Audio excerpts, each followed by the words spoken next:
Welcome to Nanak classes. दोस्तों, Nanak classes के YouTube channel पे आपका स्वागत है। आज शाम 9 बजे की क्लास में आप सभी विद्यार्थियों का हार्दिक स्वागत है। आज हम स्टार्ट करेंगे। हमारा टॉपिक चल रहा है राजस्थान की राज व्यवस्था, और राज व्यवस्था में हम पढ़ेंगे मुख्यमंत्री। कल हमने चर्चा की थी राज्यपाल पे, आज हम मुख्यमंत्री और उसकी मंत्री परिषद की चर्चा करेंगे। ये टेस्ट आपको नानक क्लासेज ऐप के, जो हमारा डिजिटल प्लेटफॉर्म है नानक क्लासेज ऐप है, उसमें टेस्ट मिल चुका है। पूरा सिलेबस डाला हुआ है। रोज शाम 6 बजे ये टेस्ट होता है। कब? रोज शाम 6 बजे टेस्ट होता है और 9 बजे आपको यहाँ इसकी व्याख्या मिल जाती है। तो एक और खुशखबरी, आज रात 12 बजे तक और कल 22 और 23 दोनों इस दिवस पर आपको इस ये जो 200 रुपए की टेस्ट सीरीज है, इसमें आपको 50% छूट दी जा रही है। आप बार बार कह रहे हो सर छूट दो, तो 2 दिन मैंने छूट दे दी। इस छूट का फायदा उठा लेना।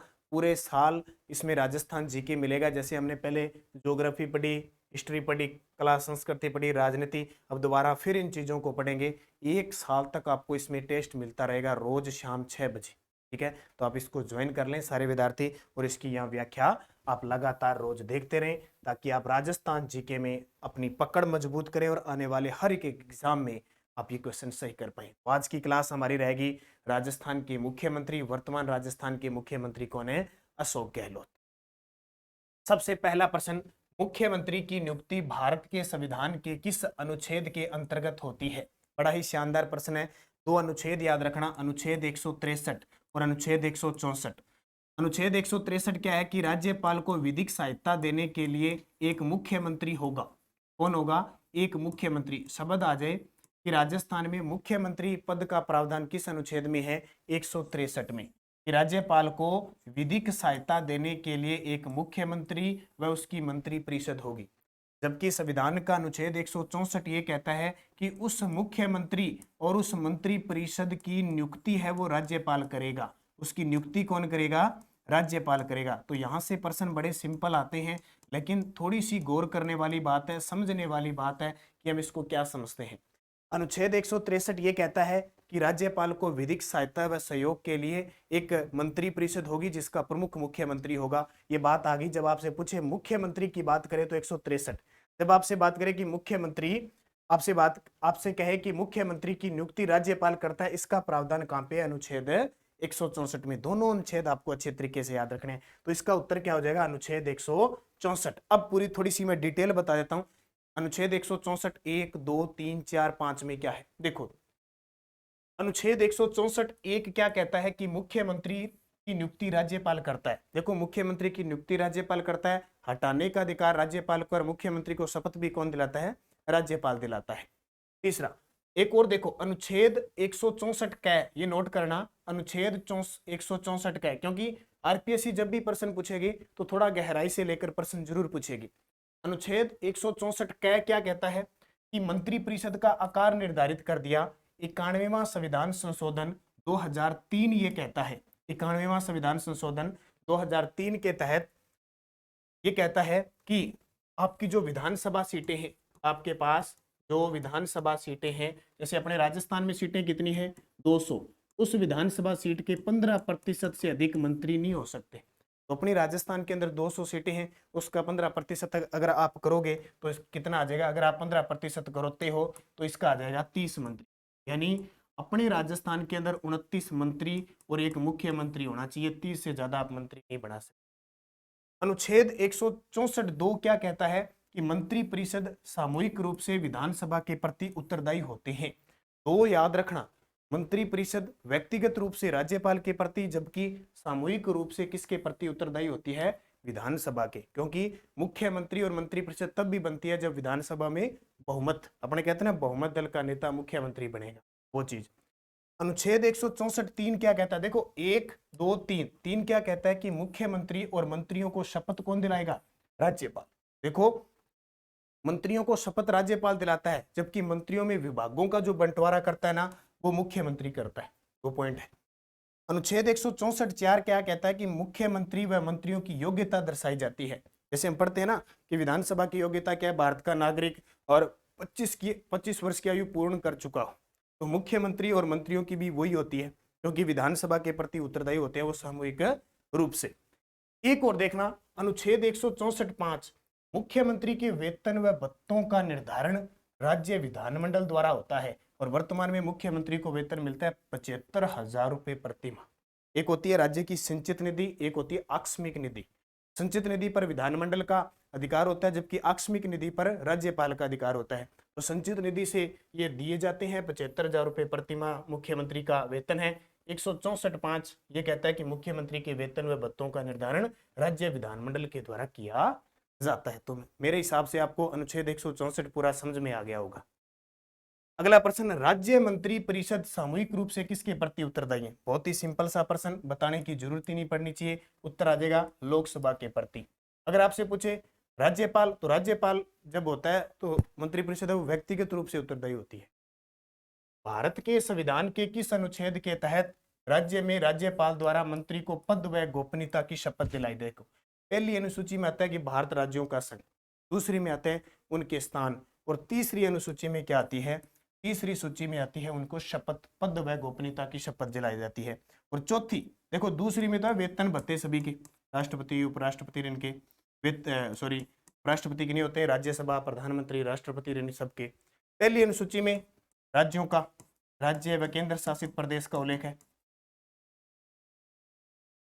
तीसरी अनुसूची में वेतन गोपनीयता शपथ की है, और चौथे में राज्यसभा के सीटों का आवंटन है। 12 अनुसूची है ना टोटल। यदि किसी ऐसे व्यक्ति को राज्य का मंत्री बनाया जाता है जो राज्य विधायिका का सदस्य नहीं है, तो इस विषय में संवैधानिक प्रावधान क्या है? मान लो आप किसी को मंत्री बना देते हैं राज्य के अंदर, और वो किसी भी वर्तमान में कोई कहीं से भी जीत के नहीं आया है, तो क्या प्रावधान किया जाएगा? तो 6 माह के भीतर निर्वाचन किया जाएगा। ठीक है, एक तो होते हैं मुख्य चुनाव, जब वो दोबारा चुनाव करवाए जाते हैं कहीं भी किसी सीट पे, उसको कहते हैं हम उपचुनाव। उपचुनाव में अगर वो जीत जाता है तब वो मंत्री पद पर रहेगा, अगर नहीं जीतता है तो फिर उसे इस्तीफा देना पड़ेगा। संविधान में राज्य के मुख्यमंत्री का कर्तव्य निर्धारित है। संविधान में राज्य का जो मुख्यमंत्री होता है उसका कर्तव्य निर्धारित है। किस अनुच्छेद में? संविधान का अनुच्छेद 167 ये होता है कि राज्यपाल और मुख्यमंत्री यानी मुख्यमंत्री मंत्री परिषद जो मंत्री होते हैं उनके बीच कड़ी का काम करता है, राज्यपाल और मंत्रियों के बीच। तो मुख्यमंत्री के जितने भी कर्तव्य होते हैं, मुख्य बोर्ड है, बोर्ड के अध्यक्षों की नियुक्ति करना है, मंत्रियों में विभागों का बंटवारा करना है, किस मंत्री को हटाना है, क्या मंत्री को कौन सी मंत्रिमंडल की बैठक लेनी है, ये सारे काम मुख्यमंत्री के होते हैं। अब देखो वर्तमान में अपने पढ़ते हैं ना, करंट पढ़ते हैं कि आज मुख्यमंत्री अशोक गहलोत ने उसका लोकार्पण किया, आज मुख्यमंत्री अशोक गहलोत ने उसको नियुक्त किया, आज मुख्यमंत्री अशोक गहलोत वहां गए। ये चीजें सारी कर्तव्य है उनके अनुच्छेद 167 में। कथनों पर विचार कीजिए, कर सही उत्तर दीजिए। सही उत्तर देना है आपको कथन पर विचार करके। देखो, मंत्री मुख्यमंत्री के प्रसाद पर्यंत पद धारित करेंगे। मंत्री मुख्यमंत्री के प्रसाद पर्यंत गलत है, मुख्यमंत्री के नहीं होता, राज्यपाल के प्रसाद पर्यंत होता है हमेशा। हालांकि मुख्यमंत्री कह देता है लेकिन राज्यपाल के प्रसाद पर्यंत होता है। राज्यपाल राष्ट्रपति के प्रसाद पर्यंत पद धारण करते हैं, बिल्कुल ये सही है बात। मंत्रिपरिषद सामूहिक रूप से विधानसभा के प्रति उत्तरदायी होती है, ये भी बात सही है।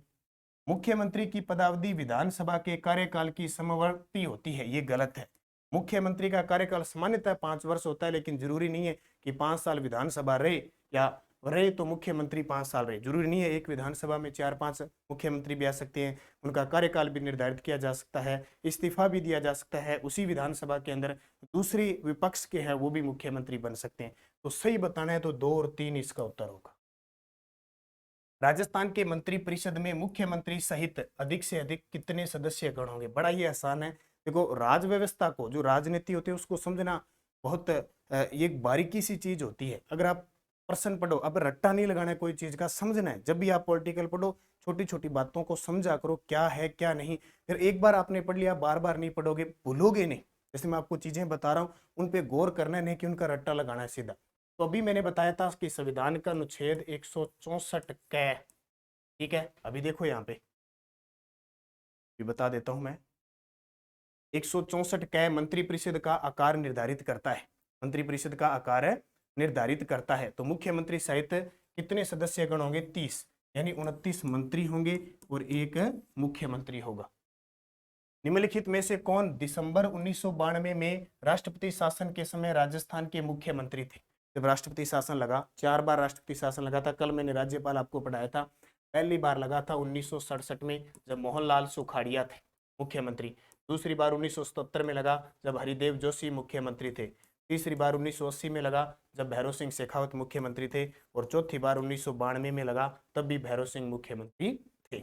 अब क्या पूछ रहा है, जब 1992 में बाबरी मस्जिद कांड हुआ था, जो विवाद हुआ था, उसके चलते राष्ट्रपति शासन लगा था, संविधान का अनुच्छेद 356 यहाँ लगता है, तो उस समय राजस्थान के मुख्यमंत्री कौन थे? भैरव सिंह शेखावत।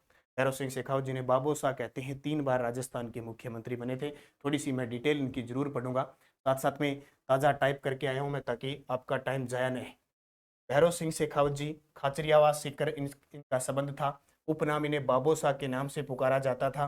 3 बार राजस्थान के सीएम रहे थे। पहली बार 1977-78 जहाँ राष्ट्रपति शासन लगा, दूसरी बार 1990-92 तक रहे थे, या फिर राष्ट्रपति शासन लगा, और 1993 से 98 जहाँ 5 साल इन्होंने कार्यकाल पूरा किया। 1997 में अंत्योदय योजना इनके द्वारा स्टार्ट की गई थी। तो 3 बार राजस्थान के मुख्यमंत्री रहे। और बहुत बड़ी बात यहाँ से कि राजस्थान के ऐसे मुख्यमंत्री कि मुख्यमंत्री का पद गौरवान्वित करने के बाद देश के दूसरे सबसे बड़े पद उपराष्ट्रपति के पद पर रहे थे 2002 से लेकर 7 तक भारत के उपराष्ट्रपति। बहुत शानदार बात है। भारत के उपराष्ट्रपति रहने का मतलब है राजस्थान के राज्यसभा के सभापति रहना। और अब तक भैरव सिंह शेखावत के बाद राजस्थान के दूसरे व्यक्ति जगदीप धनखड़, जो झुंझुनू जिले से है, राजस्थान के से बिलोंग करते हैं और वर्तमान में उपराष्ट्रपति हैं और राज्यसभा के सभापति है। तो अब तक राजस्थान से 2 व्यक्ति ऐसे हो गए जो उपराष्ट्रपति पद पर पहुंच चुके। राजस्थान में तीसरा और चौथा राष्ट्रपति शासन इनके समय लगा था। कौन है जी? भैरव सिंह जी शेखावत। अगला देखो, निम्न में से कौन राजस्थान के मुख्यमंत्री और उप मुख्यमंत्री पद पर रहे? अब तक राजस्थान में 5 उप मुख्यमंत्री आए हैं। टीकाराम पालीवाल पहले थे और लास्ट में 5वें आए थे सचिन पायलट। ठीक है, तो निम्न में से कौन राजस्थान के मुख्यमंत्री और उप मुख्यमंत्री दोनों ही पद पे रहे? टीकाराम पालीवाल, बहुत बड़ा नाम है टीकाराम जी पालीवाल, राजस्थान के प्रथम निर्वाचित मुख्यमंत्री थे। अब पूरी डिटेल थोड़ी सी देखो। टीकाराम पालीवाल जिला दौसा हुआ क्षेत्र से थे, प्रथम निर्वाचित मुख्यमंत्री थे। ये प्रश्न बहुत बार आता है, जैसे हम पढ़ते हैं ना कि राजस्थान के प्रथम मुख्यमंत्री हीरालाल शास्त्री, राजस्थान के प्रथम निर्वाचित मुख्यमंत्री टीकाराम पालीवाल, राजस्थान के प्रथम मनोनीत मुख्यमंत्री हीरालाल शास्त्री, राजस्थान के एकमात्र निर्वाचित व मनोनीत मुख्यमंत्री जयनारायण व्यास। तो टीकाराम जी पालीवाल निर्वाचित कह दो या लोकतांत्रिक मुख्यमंत्री थे। 3 मार्च 1952 से लेकर 1 नवंबर 1952 तक ये मुख्यमंत्री रहे थे। और बाद में जयनारायण व्यास जैसे उपचुनाव जीत कर आए थे, कहाँ से? किशनगढ़ से, तो इन्होंने मुख्यमंत्री पद से इस्तीफा दिया था। और उनके मुख्यमंत्री के काल में ही जयनारायण व्यास के समय ही ये राजस्थान के प्रथम मुख्यमंत्री बने थे। अगला देखो, श्रीमती वसुंधरा जी राजस्थान की प्रथम बार मुख्यमंत्री कब रही? देखो 2 बार वसुंधरा राजे सिंधिया मुख्यमंत्री बन चुकी है। पहली बार ये बने थे 2003 से लेकर 2008 तक, 5 वर्ष का कार्यकाल है। उसके बाद में पहले अशोक गहलोत, फिर वसुंधरा राजे, फिर अशोक गहलोत, वसुंधरा राजे और फिर अशोक गहलोत। तो देखो वसुंधरा राजे सिंधिया, इनका जन्म मुंबई में हुआ था। प्रथम महिला मुख्यमंत्री थी राजस्थान की। जन्म दिवस आता है इनका 8 मार्च को, अंतर्राष्ट्रीय महिला दिवस पर। ये आपको याद रखना है। 5 बार विधायक बन चुकी है और 5 बार लोकसभा सांसद बन चुकी है। और वर्तमान में इनका जो विधानसभा क्षेत्र है वो है झालरापाटन झालावाड़, याद रखना है। और इनका जो मुख्यमंत्री कार्यकाल है वो 2003 से 8 तक और 2013 से 18 तक, 2 बार ये मुख्यमंत्री रह चुकी। राजस्थान के मुख्यमंत्री को चिन्हित कीजिए जिन्होंने राज्यपाल के रूप में भी कार्य किया है। ऐसे मुख्यमंत्री जो राज्यपाल भी रहे, इनमें से देखो मोहनलाल सुखाड़िया बने थे, शिवचरण माथुर बने थे और जगन्नाथ पहाड़िया बने थे। 1, 3, 4। अब ये देखो थोड़ी सी गहराई से है। इस पॉलिटिकल को राज्यपाल मुख्यमंत्री थोड़ा अच्छे तरीके से पढ़ना है कि कौन राज्यपाल रहा नहीं रहा, जरूर पढ़ना है इनको। राज्य के पहले व एकमात्र अल्पसंख्यक मुख्यमंत्री कौन थे? राजस्थान के पहले व एकमात्र अल्पसंख्यक मुख्यमंत्री कौन थे? तो वो थे बरकतुल्ला खां, राजस्थान के पहले अल्पसंख्यक और कह सकते हैं मुस्लिम मुख्यमंत्री थे। और बड़ी बात, पद पे रहते हुए मृत्यु हुई। पद पर रहते हुए इनकी मृत्यु हुई थी। मोहनलाल सुखाड़िया के बाद ये राजस्थान के मुख्यमंत्री बने थे। राजस्थान की प्रथम निर्वाचित लोकतांत्रिक सरकार का गठन कब हुआ? देखो लोकतांत्रिक कह दो, निर्वाचित आ गया। और प्रथम मुख्यमंत्री कौन थे इसके? टीकाराम पालीवाल। ये 3 मार्च 1952 को। व्यक्ति समूह को इंगित कीजिए जिन्होंने 3 या अधिक अवसरों पर राजस्थान के मुख्यमंत्री पद की शपथ ली थी? देखो कुछ ऐसे मुख्यमंत्री हैं जो 3 बार या 3 से अधिक बार मुख्यमंत्री रहे थे, जैसे मोहनलाल सुखाड़िया, हरिदेव जोशी, भैरव सिंह शेखावत और वर्तमान मुख्यमंत्री अशोक गहलोत। अब यहां से क्लियर कर लो कौन कौन से हैं। जयनारायण व्यास 2 बार रहे थे, ठीक है। मोहनलाल सुखाड़िया 4 बार, हरिदेव जोशी 3 बार, भैरव सिंह शेखावत 3 बार।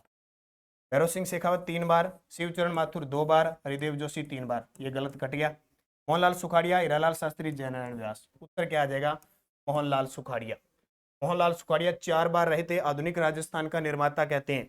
हरिदेव जोशी 3 बार मुख्यमंत्री रहे, इनकी खासियत रही तीनों बारों में भी ये 5 वर्ष का कार्यकाल कभी पूरा नहीं कर पाए। भैरव सिंह शेखावत जी 1 बार करके गए थे। थोड़ी सी डिटेल देख लो मोहनलाल सुखाड़िया की। जिला, इनका जन्म झालावाड़ में हुआ था। जन्म इनका कहाँ हुआ था? झालावाड़ में। कर्म भूमि थी इनकी उदयपुर, और इनकी मृत्यु बीकानेर में हुई थी। मृत्यु कहाँ हुई थी? बीकानेर के अंदर। कार्यकाल देखो, सीएम कार्यकाल 1954 से लगे थे 1971 तक, 17 साल इन्होंने मुख्यमंत्री का पद संभाला था। इनके काल में पंचायती राज की शुरुआत हुई थी। इनके काल में इन्होंने 1962 में संभागीय व्यवस्था को बंद किया था, और 4 बार सीएम हो गए। मुख्यमंत्री के बाद देखो कर्नाटक, आंध्र प्रदेश और तमिलनाडु के राज्यपाल रहे। ये पॉइंट नोट कर लेना अगर गहराई से प्रश्न आता है तो। कर्नाटक, आंध्र प्रदेश, नीचे वाले दक्षिणी भारत के राज्यों के राज्यपाल रहे थे। सीएम के रूप में कार्यकाल की अवधि के आधार पर राजस्थान के अधोलिखित मुख्यमंत्रियों को अवरोही क्रम में यानी सर्वाधिक अवधि सर्वप्रथम में व्यवस्थित कीजिए। अब इसका जवाब आप सारे विद्यार्थी मुझे कमेंट करके दोगे एक बार। इसमें बताना क्या है? अवरोही क्रम बताना है। अवरोही क्रम का मतलब क्या होता है? बड़ा, सबसे ज्यादा कार्यकाल, फिर उससे कम, फिर उससे कम। ये आपके पास ऑप्शन है, अब जल्दी मुझे कमेंट करके बताइए। और ऐसा प्रश्न एग्जाम में आएगा और एग्जामिनर आपको इस प्रश्न में फंसा सकता है, क्योंकि थोड़ी सी उल्ट फेर इसके अंदर जरूर हुई है। जो पहले रटा रटाया था उसको थोड़ा सा चेंज करना है इस प्रश्न के अंदर।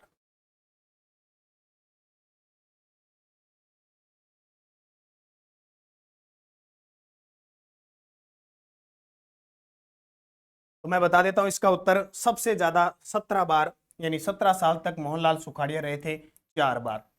उसके बाद देखो अवरोही क्रम बताना है अवधि का, तो इसके बाद पहले आता था भैरव सिंह शेखावत। अब भैरव सिंह शेखावत नहीं आएगा, अब आएगा अशोक गहलोत, क्योंकि अशोक गहलोत अब ये लास्ट 5वां साल है उनका, तीसरे कार्यकाल का, तो 15 साल हो जाएंगे। तो 2 नंबर पे आएंगे अशोक गहलोत, तो 1, 4, फिर आएगा भैरव सिंह शेखावत 3, और फिर आएंगे हरिदेव जोशी। ये थोड़ा सा चेंज करना है। अशोक गहलोत अब पूरे 15 साल रह जाएंगे, और 17 साल रिकॉर्ड किसका है? मोहनलाल सुखाड़िया का। देख लो, हरिदेव जोशी को पढ़ लेते हैं। जिला है इनका बांसवाड़ा। 3 बार मुख्यमंत्री बने अब तक, 1973 से 77, 85 से 88, 89 से 90। इन तीनों में देख लो किसी में भी 5 साल पूरे नहीं हुए। इसलिए ऐसे मुख्यमंत्री जो 3 बार मुख्यमंत्री रहे, तीनों बार ही कार्यकाल पूरा नहीं हुआ। राजस्थान के चाणक्य कहते हैं। क्यों कहते हैं? क्योंकि 1952 में जब से विधानसभा बनी, जब तक इनकी मृत्यु नहीं हुई थी, 10 बार लगातार विधायक बने थे। 10 बार लगातार विधायक। अब देखो अपने क्षेत्र से 10 बार लगातार विधायक रहना, मान लो चाणक्य है तो इन्हें राजस्थान का चाणक्य कहते हैं। असम, पश्चिम बंगाल और मेघालय के राज्यपाल भी रहे। और सबसे बड़ी इंपॉर्टेंट बात आपके लिए कि जो 1962 में मोहनलाल सुखाड़िया ने संभागीय व्यवस्था को बंद किया था, 1987 में इन्होंने संभागीय व्यवस्था पुनः शुरू कर दी थी। कौन थे? हरिदेव जोशी, जिला बांसवाड़ा।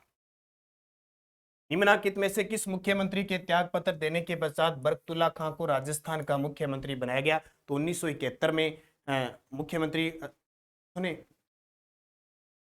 मोहनलाल सुखाड़िया ने त्याग पत्र दिया, और बरकतुल्ला खां जी बने थे 1971 से लेकर 73, लेकिन पद पे रहते हुए इनकी मृत्यु हो गई। इनके नाम पे जोधपुर में स्टेडियम है। राजस्थान के निम्नलिखित में से किस मुख्यमंत्री ने भारत के 11वें उपराष्ट्रपति के रूप में पदभार संभाला? तो बताने की जरूरत ही नहीं है। 2002 से लेकर 2007 भैरव सिंह जी शेखावत। राजस्थान के निम्नलिखित मुख्यमंत्रियों में से कौन मुख्यमंत्री नियुक्त होते समय राजस्थान विधानसभा के सदस्य नहीं थे? क्योंकि ये था कि मुख्यमंत्री नहीं नियुक्त है, मंत्री नहीं नियुक्त है, तो 6 माह में चुनाव करवा के और पद लेना पड़ता है। उस समय जगन्नाथ पहाड़िया, ये जगन्नाथ पहाड़िया राजस्थान के प्रथम दलित मुख्यमंत्री थे, दलित सीएम। 1980 से लेकर 81 तक मुख्यमंत्री रहे। शराबबंदी लगा दी थी इन्होंने, पूर्ण रूप से शराबबंदी लगाने वाले जगन्नाथ पहाड़िया थे। और अभी 20 मई 2021 में इनकी मृत्यु हुई है। 20 मई 2021 को जगन्नाथ पहाड़िया की मृत्यु हुई है। पहले दलित सीएम थे और शराबबंदी पूर्ण लगाई थी, और इन्होंने एक कवयित्री महादेवी वर्मा पर टिप्पणी करने के कारण इन्होंने इस्तीफा दिया था, ये ध्यान रखें। राजस्थान के पूर्व मुख्यमंत्री श्री शिवचरण माथुर किस राजनीतिक दल से संबंधित थे? शिवचरण माथुर देखो राजस्थान के नहीं थे, गैर राजस्थानी थे। CS वेंकटाचारी और दूसरे शिवचरण माथुर, ऐसे दो मुख्यमंत्री थे जो राजस्थान से नहीं होते हुए भी यानी गैर राजस्थानी मुख्यमंत्री बने थे। इनकी पार्टी थी भारतीय राष्ट्रीय कांग्रेस। थोड़ी सी डिटेल देख लो। शिवचरण माथुर गुना मध्य प्रदेश में इनका जन्म हुआ था। 2 बार सीएम रहे, 1981 से 85 और 1988 से 89। और ये पर्सन देखो पिछले कांस्टेबल में आया था। 1985 में डीग भरतपुर गोलीकांड के कारण इन्होंने इस्तीफा दिया था, गोलीकांड हो गया था और वहां पे फिर इनको इस्तीफा देना पड़ा। ये देखो कितना इंपॉर्टेंट पर्सन है। अगला देखो, राज्य में संसदीय सचिव किसके समक्ष शपथ लेता है या प्रतिज्ञान करता है? लेवल फर्स्ट में पर्सन आया अभी रीट के अंदर, एक ही पर्सन पॉलिटिकल का दिया, इतनी पॉलिटिकल थी लेवल रीट लेवल फर्स्ट में, एक ही पर्सन आया। और मुझे जहां तक पता है 70 से 80% विद्यार्थी गोमचक्री खा गए, सारे के सारे उत्तर राज्यपाल करके आगे मुख्यमंत्री। मैंने आपको कल बात बताई थी, मुख्य सचिव, राज्य महिला आयोग, राज्य की पुलिस महानिदेशक, राज्य का पुलिस महानिदेशक और ये जो संसदीय सचिव होते हैं ये मुख्यमंत्री के समकक्ष शपथ लेते हैं, उन्हें मुख्यमंत्री ही नियुक्त करता है, ये गौर कर लेना। मुख्यमंत्री जिन्हें एक कवयित्री पर विवादास्पद टिप्पणी के कारण त्यागपत्र देना पड़ा, तो जगन्नाथ पहाड़िया। ठीक है, ये थे आज के इंपॉर्टेंट पर्सन मैंने आपको दिए। पर्सन आपको कम, लेकिन पूरी जानकारी आपको देना जरूरी है। लास्ट बार अब वर्तमान में जो 25वें हमारे मुख्यमंत्री हैं CM अशोक गहलोत हैं, वो पूरा तीसरा कार्यकाल अपना पूरा करने जा रहे हैं, तो 15 साल पूरे हो जाएंगे उनके। और फिर देखो क्या होता है, दिसंबर में अब की बार चुनाव है और जल्द ही भर्तियों का पिटारा अभी खुलने वाला है। निरंतर अध्ययन करना है, ये टेस्ट सीरीज आप ज्वाइन कर लेने। आज और कल 2 दिन आपको 50% छूट मिल रही है, तो मौके का फायदा उठाएं। आने क्लासेज ऐप में जितनी भी टेस्ट सीरीज चल रही है उन सब में छूट चल रही है। धन्यवाद सभी विद्यार्थियों को। जय हिंद, जय भारत, जय राजस्थान।